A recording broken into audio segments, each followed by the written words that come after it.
In more news, it's a big congratulations to the chairman and editor-in-chief of This Day Media Group and Arise News Channel, Nduka Obagbena, who has just been conferred with the award of the Commander of the Order of the Niger, CON, by President Muhammadu Buhari.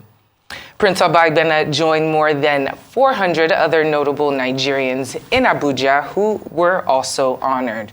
Other recipients of the awards include the former Minister of Finance and the current Director General of the World Trade Organization, Ngozi Okonjo-Iweala, the Senior Advocate of Nigeria, Mike Ozekome, and former Vice President of Nigeria, Architect Namadi Sambo.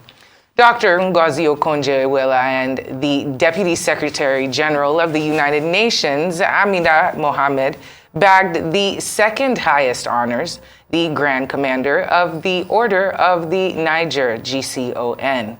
Also, 54 other people were decorated with the Commander of the Federal Republic, CFR, while Prince Nduka Obagbena was amongst the 67 others with the Commander of the Order of the Niger, CON. Senator Enang, a nominee of the Order of the Federal Republic, OFR, joins us now to talk about what those honors means to them and to Nigeria. Good to have you on Newsday. Thank you so much for joining us on the program. Thank you so very much for inviting me. So what would you say is the significance of this national honors to the Awardees? First, let me congratulate my brother and friend, the chairman of This Day Media Group, Nduka Obagbena, who has just been conferred with the national honor of the Commander Order of the Niger by His Excellency President Muhammadu Buhari. He is no more a nominee. You now have to address Nduka Obagbena as Nduka Obagbena, CON. And when you are, I'm no more a nominee. I have just been conferred by Mr. President with the National Award or Honor of Officer of the Federal Republic. Well, congratulations. Officer of the Federal Republic, OFR. Thank you very much. And the badge and the honor and the medal is displayed here. And I'm glad to Mr. President. All of us are very grateful to Mr. President. We're all very grateful to the different constituencies which we serve, from which we were identified and recognized. So I give this honor to the people of the local government, the people of my ward where I served as a councillor, the people of my state constituency where I served as a member of the House of Assembly, the people of to federal constituency where I served as a member of the House of Representatives, and the people of Uyo Senatorial District, Akwa Ibom Northeast, where I served as their senator, and also His Excellency Mr. President, who gave me opportunity to serve first as an advisor on National Assembly, Senate, and Niger Delta, and again as Secretary, Presidential Implementation Committee on Autonomy of State Legislature and State Judiciary, for which I am now honored. I thank you. And this honor elevates, not that it elevates us, this honor challenges us that we are now trustees of the nation, that we are to rise above pettiness, that we are to look at the interest of the nation, the interest of the citizens, the interest of every person, because you are no more of just the party you belong to or just the community you belong to. You are now of the Federal Republic of Nigeria. And it imposes on you a high level of responsibility that whenever you want to take an action, know that you are no more your ordinary self. You are now an officer of the Federal Republic of Nigeria by whatever designation you've been honored. And these designations definitely go far to show that we have pride in our nation. And I want to speak to you on the crop of nominees and maybe some of the requirements thereof. There were 400 plus names, and of course, there is a presence of women as part of the awardees. We do know that, of course, Amina Mohammed got the GCON, and so did Ngozi Okonjo-Iweala, and also Justice Kekere Ekun, she got CFR, and Monica Dongban Mensem.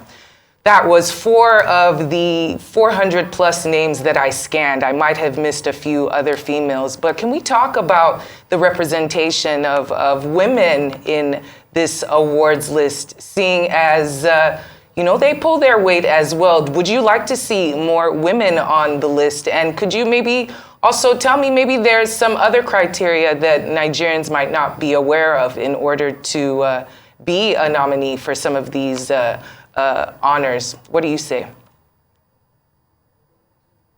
Well, for me and for the what I know of the honor of the National Honors Act, it is you must be outstanding. You must have a clean record. You must have a clean name. There must not be something that could be suspicious about you. There must be something that you have done that is outstanding. You must have contributed one way or the other to the growth of the nation. You must have had something in your particular field that you are a master of.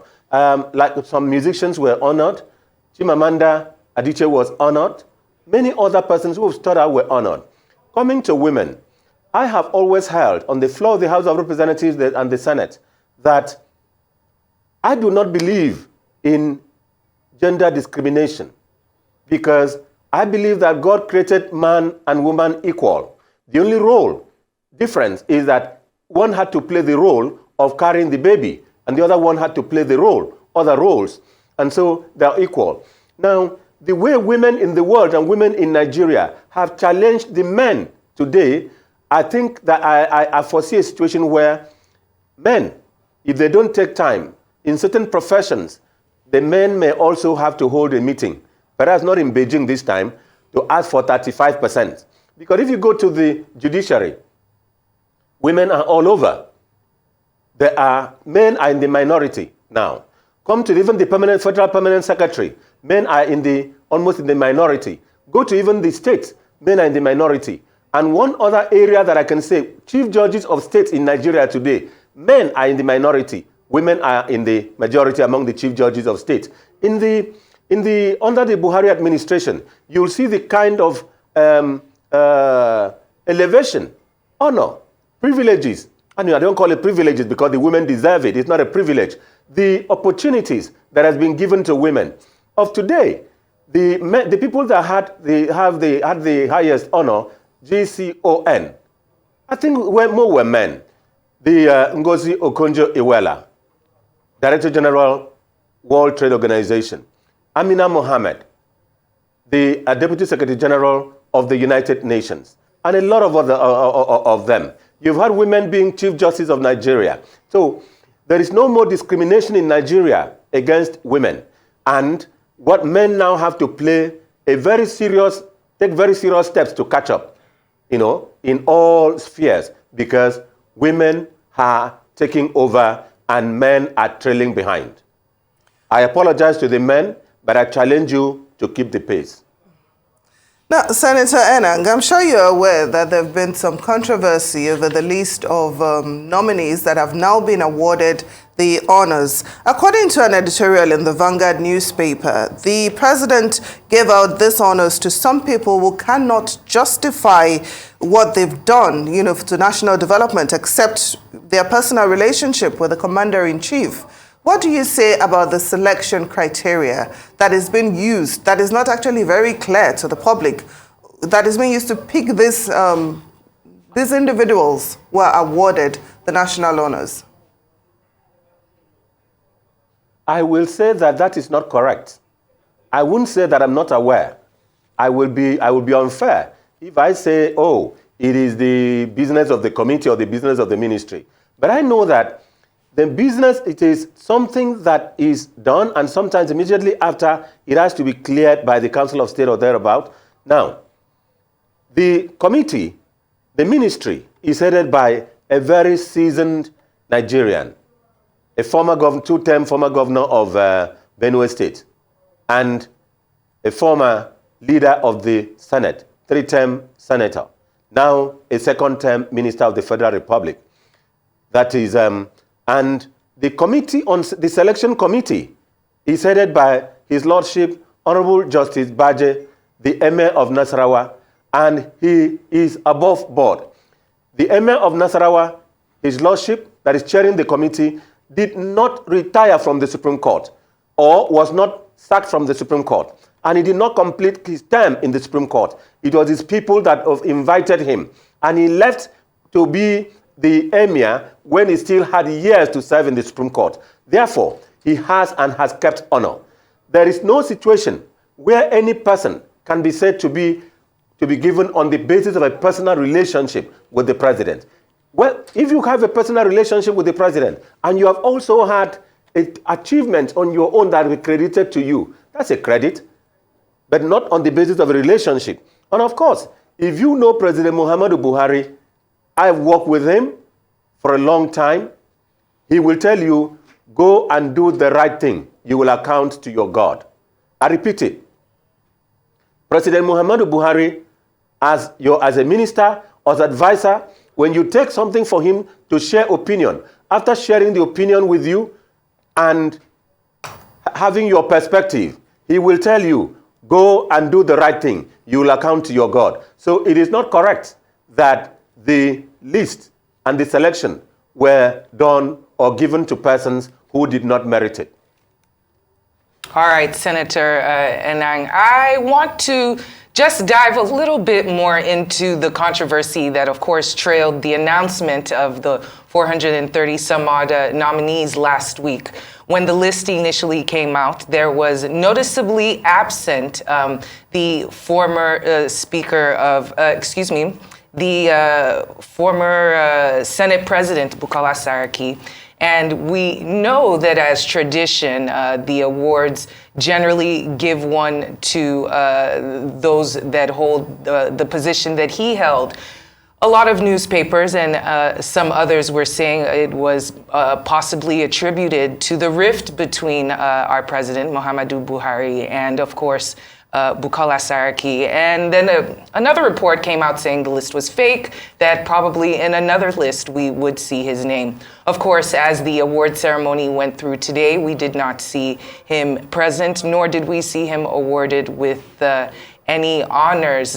Your comments on this break from tradition that is quite glaring?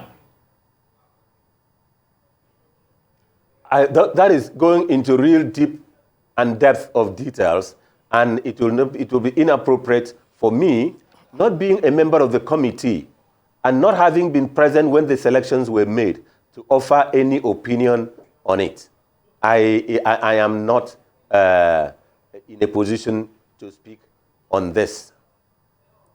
Okay, so Senator Enang, you have now been awarded the OFR. So what more can we expect from you going forward? What are you going to do with this award? Well, it is not that you need to do anything about it, but it's we expect more contributions towards national development. We expect more contributions from you. Yeah, you know that your country has honored you. And then you have to, one, guide yourself and guard. Because if you fall below the standard of national honor, you can be stripped of it. So the first thing it will occur to me is that I must guide and guard my every action so that I will not fall below the standard of the honor and what is expected of me as a citizen. Second, I should not wait to be given, nobody should wait as an officer or member of the Order of the Niger or of the Federal Republic or Grand Commander or the holder of Republic Medal. You should not wait for a formal appointment before you offer opinion to the government on where we are. Right now, every person should be on the deck. Every hand should be on deck on the economy of this country. We are likely to have a situation where we have money, but we don't have food to buy because all the food that were planted along the basin of all the rivers have all been swept away. We can have a lot of money, but the food will not be available. So every hand of every person who's been honored, whether you are involved in agriculture, whether you're an advisor to the president, whether you are a governor, whether you are a minister, a commissioner, or anything, take up the battle in your respective areas. Offer opinion to the government. Offer opinion to what should be done. We have a flood now.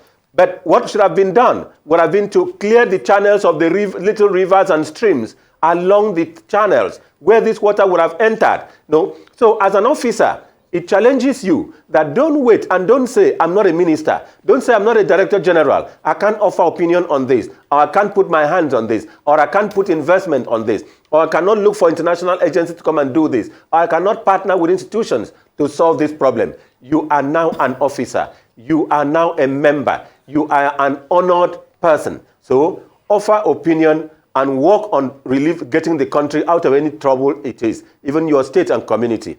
And be a savior and a server and a philanthropist to any person that is in trouble. Offer a helping hand. Well, Senator, thank you so much for joining us this afternoon. And once again, congratulations on your honor today.